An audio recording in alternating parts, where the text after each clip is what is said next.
ఉన్న బంగారాన్ని విడిపించి ఆ రోజు ఆన్లైన్ రేటుకే మేము కొంటాం. Sharma gold company.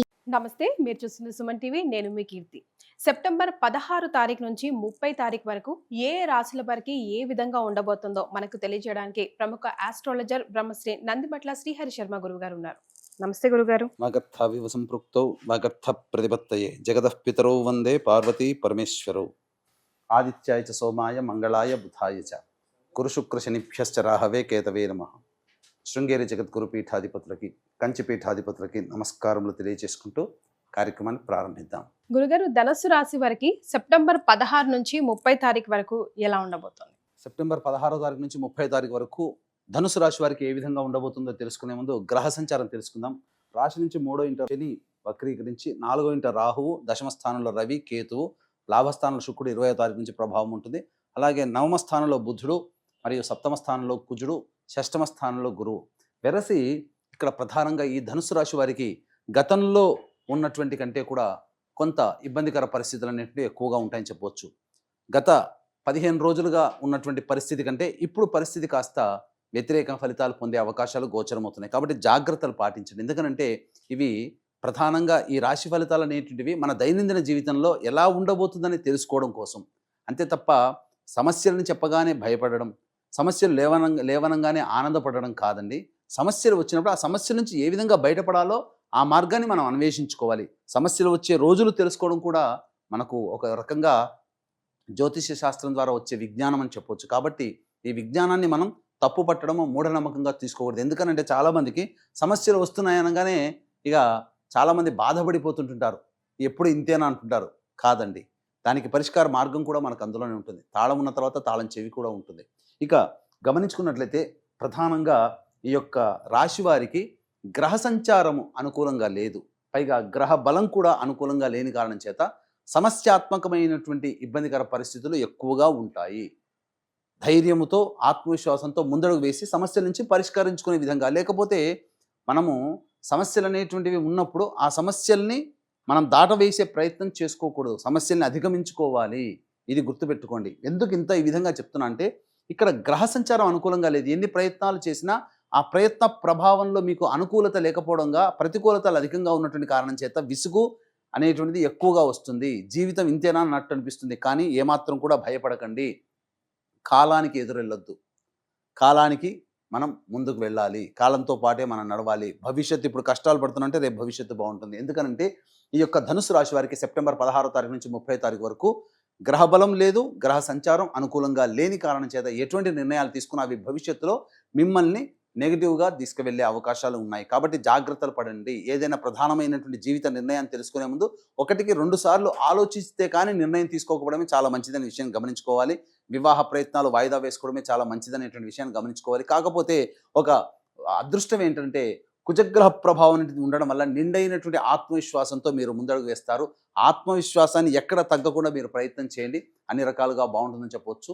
అలాగే ఎటువంటి వ్యక్తులకైనప్పటికీ కూడాను ఈ యొక్క సంబంధించినటువంటి సమస్యలన్నీ కూడాను 100% సమస్యలు దైవపరంగా, ధనపరంగా వస్తాయి. అలాగే 100% సమస్యలు ధనంతోనే తీరుతాయి. కాబట్టి ఏ రోజుల్లో ఎక్కువగా ధనాదాయం ఉంటుంది, ఏ రోజుల్లో ఖర్చులు అధికంగా ఉంటాయనేటువంటి విషయాల గురించి క్లుప్తంగా తెలియజేసుకుందాం. ఇక 16, 17 తారీఖుల్లో కనుక గమనించుకున్నట్లయితే ఈ యొక్క ధనుసు రాశి వారికి అనుకూలమైనటువంటి ఫలితాలు, ముఖ్యంగా ధనరాబడి అధికంగా ఉంటుంది. రాని బాకీలు వసూలు అవుతాయి. అలాగే మిత్రులు, బంధువుల యొక్క సహాయ సహకారాలతో మీ యొక్క కార్యక్రమాలన్నీ కూడాను చక్కబెట్టుకుంటారని చెప్పవచ్చు. ఇక 18, 19, 20, 21, 22 ఈ యొక్క తారీఖుల్లో మీకు ప్రతికూలమైనటువంటి ఫలితాలు కలిగే అవకాశం ఉంటుంది. ముఖ్యంగా 18, 19 తారీఖుల్లో కనుక గమనించుకున్నట్లయితే వాహన మరమ్మతులకి, గృహోపకరణాలకి మరియు గృహ మరమ్మతులకి ఖర్చులు అధికంగా పెడతారు. అవసరానికి మించినటువంటి ఖర్చులు అధికంగా ఉండడం, ధనాదాయం అనగా సరిగ్గా లేకపోవడం, ఈ కారణం చేత కొంత మానసికమైన ఇబ్బందికర పరిస్థితి ఉంటుంది. తల్లిగారి ఆరోగ్యం పట్ల శ్రద్ధ వహించాల్సినటువంటి పరిస్థితి. ముఖ్యంగా వాహనాన్ని నడిపేటప్పుడు జాగ్రత్తలు పాటించండి. ఇక 20, 21, 22 తారీఖులో కనుక గమనించుకున్నట్లయితే మానసికమైనటువంటి ప్రశాంతత ఉండదు. అన్నిటికంటే బద్ధకం ఎక్కువగా ఉంటుంది. ఏ పని చేయాలన్నా ఆసక్తి అనేటువంటిది ఉండదు. తద్వారా ఏ పని ముందుకు సాగకుండా ఉంటుంది. ముఖ్యంగా మీ ఆరోగ్యం పట్ల శ్రద్ధ వహించాల్సినటువంటి పరిస్థితి. కాస్త అనారోగ్యం చేసే అవకాశాలు 20, 21, 22 తారీఖుల్లో గోచరమవుతున్నాయి. ఇక 23, 24 తారీఖుల్లో కనుక చూసుకున్నట్లయితే ధనరాబడి అధికంగా ఉంటుంది. సమస్యలు పరిష్కారం అయ్యే విధంగా మీకు గోచరమవుతాయి. మొక్కవని ధైర్యంతో, మొండి ధైర్యంతో సమస్యల్ని పరిష్కరించుకుంటారు.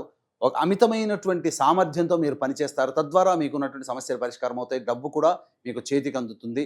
రాని బాకీలు వసూలు అవుతాయని చెప్పవచ్చు. 25, 26వ తారీఖుల్లో కనుక చూసుకున్నట్లయితే బంధుమిత్రుల యొక్క సహాయ సహకారాలతో మీరుకున్నటువంటి పనులన్నీ కూడా చక్కబెట్టుకుంటారు. ముఖ్యంగా భాగస్వాముల మధ్య ఉన్నటువంటి విభేదాలు తొలగిపోయి అనుకూలమైనటువంటి పరిస్థితి ఉంటుంది. మీ భాగస్వామి నిర్ణయం మీకు ఆనందదాయకంగా ఉంటుందని చెప్పవచ్చు. ఇక వివాహ శుభకార్యాలకు సంబంధించే ప్రయత్నాలు కొంతవరకు లాభసాటిగా ఉంటాయని చెప్పవచ్చు. ఇక 27, 28, 29, 30 ఈ 4 రోజులు అనుకూలమైనటువంటి సమయములు కావు. 27, 28 తారీఖుల్లో మీకు ఖర్చులు అధికంగా ఉంటాయి. అన్నిటికంటే ప్రధానంగా మనస్సు చికాకుగా ఉంటుంది. ఏ పని చేయాలన్నప్పటికీ కూడా ఆ పని యందు శ్రద్ధ ఉండకపోవడం అనేటువంటిది జరుగుతుంది. ఇక 29, 30 తారీఖులో కనుక గమనించుకుంటే సంతానం మూలకంగా సమస్యలు, ఖర్చులు, అలాగే సంతానంతో విభేదాలు పెరిగే అవకాశం ఉన్నాయి. కాబట్టి లౌక్యాన్ని ప్రదర్శిస్తూ మీ సంతానంతో అంటి ముట్టనట్టుగా ఈ 29, 30 తారీఖులో ఉంటే మీకు చాలా మటుకు మేలు జరుగుతుందని చెప్పొచ్చు. ఏ తర్వాత చెప్పొచ్చు ఇది ఏమిటంటే ప్రధానంగా 27, 28, 20, 21, 22 ఈ 5 రోజుల్లో మీకు ఖర్చులు అధికంగా ఉంటాయి. మనస్సు ప్రశాంతంగా ఉండదనే విషయాన్ని గమనించుకోవాలి.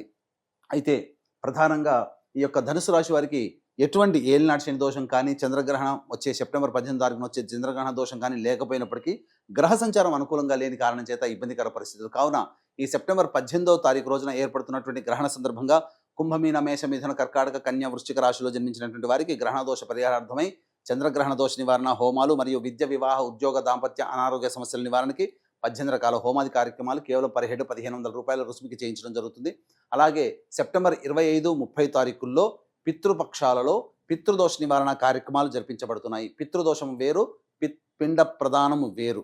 కాబట్టి పితృదోషం అనగా తండ్రి వైపు 7 తరాలు, తల్లి వైపు 4 తరాల్లో ఏవైనా దుర్మరణాలు అనగా road accident, fire accident, suicide attempt, నదిలో బావిలో పడి చనిపోవడం, ఇంట్లోంచి వెళ్ళిపోవడం, లివర్ ఫెయిలే, కిడ్నీ ఫెయిలే, క్యాన్సర్తో చనిపోవడం, ఇలా 60 సంవత్సరాల లోపల ఏ విధంగా చనిపోయినా, కోరికలు, ఆశయాలు తీరకుండా చనిపోయినా ఇవన్నీ పితృశాపాలుగా ఉంటాయి, పితృదోషాలుగా ఉంటాయి. పితృదోష ప్రభావంలో ఏం జరుగుతుంది? పిల్లలకి పెళ్లిళ్ళు కాకపోవడం, సంతానం కలగకపోవడం, ఏ పని చేసినా కలిసి రాకపోవడం, కుటుంబ సభ్యుల మధ్య అవగాహన ఉండకపోవడం, ఇవన్నీ పితృదోషాల వల్ల కలిగేటువంటి. కాబట్టి సెప్టెంబర్ 25, 30 తారీఖుల్లో మన పీఠం ఆధ్వర్యంలో పితృదోష నివారణ కార్యక్రమాలు జరిపించడం జరుగుతున్నాయి. అలాగే రాలేని వాళ్ళ కోసం బ్రాహ్మణుని కర్తగా పెట్టి చేయించడం జరుగుతుంది. అవకాశం ఉన్న వాళ్ళు కార్యక్రమ తదనంతరం కాంటాక్ట్ చేసి పూర్తి వివరాలు తెలుసుకోవచ్చు. గురుగారు, ధనుసు రాశి వారికి మరి ఎలాంటి రెమెడీస్ ని మీరు సజెస్ట్ చేస్తారు? ఈ యొక్క ధనుసు రాశిలో జన్మించినటువంటి వారు పరిహారాలు చేసుకోవాల్సినటువంటి పరిహారాలు ప్రతిరోజు నవగ్రహాల చుట్టూ శివాయ నమః అంటూ 27 ప్రదక్షిణలు చేసి ఆ యొక్క కుజుడికి అభిషేకము జరిపించినట్లయితే తప్పకుండా సమస్యలు తీరుతాయి. ఈ విధంగా ఒక 3 రోజుల పాటు చేయండి. ఈ సెప్టెంబర్ 16 నుంచి 30 వరకు వచ్చేటువంటి సమస్యలన్నీ కూడాను తీరిపోతాయని చెప్పవచ్చు. అయితే ఇప్పుడు చెప్పినటువంటి ఫలితాలన్నీ మీ యొక్క జన్మ రాశి రీత్యా వచ్చేటువంటి ఫలితాలు. కాబట్టి మనం జన్మించినటువంటి సమయానికి జన్మకుండలి అనేటువంటిది ఉంటుంది. ఆ జన్మకుండలి ద్వారా మన జీవితాంతం జరిగేటువంటి మంచి చెడు తెలుసుకోవచ్చు.